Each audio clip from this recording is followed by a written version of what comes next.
There's a lot that I think. I mean, well, first of all, I woke up this morning to the announcement. I missed Dana's announcement last night. I was already sleeping, so I woke up to the barrage of holy cow, the fights happening and all that stuff. But what else was announced? Volkanovski versus Diego is fighting for the light or the featherweight title because Topuria has now vacated. Obviously, Yep. there's tons of rumors out there that Topuria is going to fight Islam.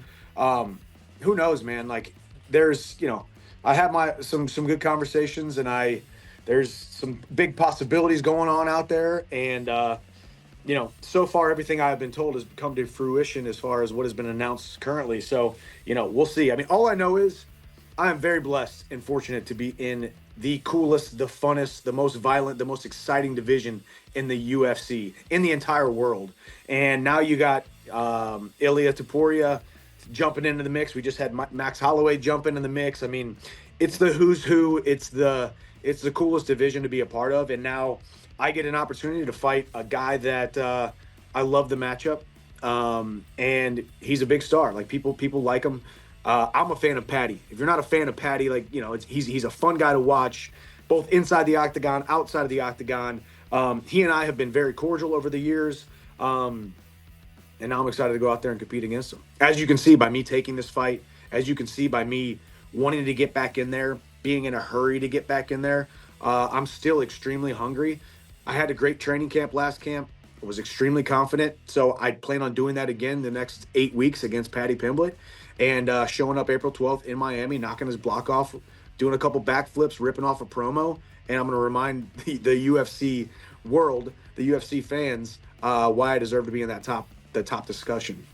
How good is he? I think he's got great belief in himself, which is, I think, the most important thing in this sport. When it comes to physical attributes, power in his hands, ability to finish a fight at all times, great in all positions, I don't think he's there in a lot of ways. I believe I'm going to put a pressure on him. I believe he will know right away within the first exchange he's not stepping into the octagon with Bobby Green, with Tony Ferguson, with some of these guys that he has fought. It's just a different level, and I still believe where I'm at, it's a bad matchup stylistically for him. That first time he gets hit by one of the toughest punchers in the UFC lightweight division, which he has not faced yet, it's going to be a different feeling. It's going to be a different speed. It's going to be a different ferocity that he hasn't felt before. And as I said, I think Paddy's still got a bright future. I think Paddy will always be a fan favorite. But I do believe he's got some momentum right now, and the Paddy train stops in Miami, and he's going to have to go back to the drawing board. And he's great dude, and but I plan on landing some big punches and finishing him early. How he deals with adversity when it's brought to him in the cage in competition. Have you watched that?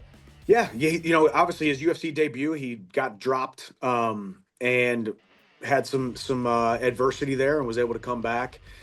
I think the Jared Gordon fight, I don't know where you stand on it. I think he lost that fight. I do think he was fading in the Tony Ferguson fight, and now he's locked into the cage for 25 minutes against one of the most ferocious guys in the lightweight division. I can fight 50 minutes, let alone 25 minutes. I just fought Charles Oliveira, one of the greatest to ever do it, for 25 minutes at Madison Square Garden. So these are going to be deep waters that he's never been in before.